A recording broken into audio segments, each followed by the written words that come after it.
সেই মানুহবিলাকক ভাল পাওঁ যি মানুহবিলাকৰ ওচৰত আমাৰ কোনো মূল্যই নাই, যি মানুহবিলাক আমালোকৰ কাৰণে কোনো কথা ভবাই নাই, যি মানুহে আমাৰ লগত দেখিবই নোৱাৰে, সেই মানুহক লৈ আমালোকে ইমান ডাঙৰ ডাঙৰ সপোন দেখোঁ, সেই মানুহবিলাকক ইমান ভাল পাওঁ আৰু ইমান এক্সপেক্ট কৰোঁ।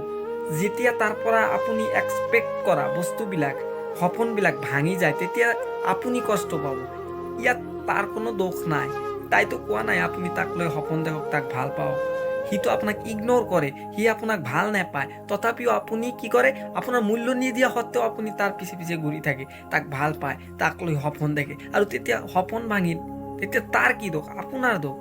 আপুনি সপোনবিলাক দেখিছে সেইকাৰণে সপোন ভাঙিছে, সপোন নাই দেখিলেতো সপোন নেভাঙিলেহেঁতেন। আৰু মানুহক লৈ কিয় সপোন দেখে?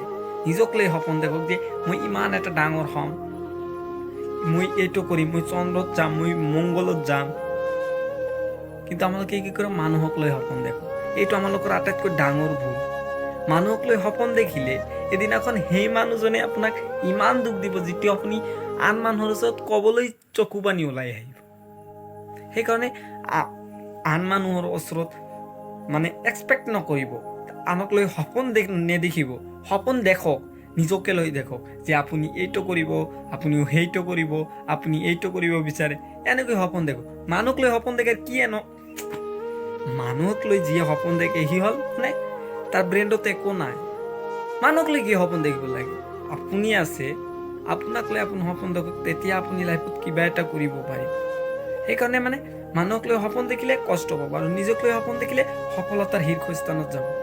গতিকে নিজকে লৈ সপোন দেখক আৰু নিজৰ আশাবিলাক নিজৰ ক্ষমতাৰে নাযাব, ভগৱানৰ ক্ষমতাৰে যাব। তেতিয়া আপুনি যিকোনো কামত সফলতা অৰ্জন কৰিব পাৰিব।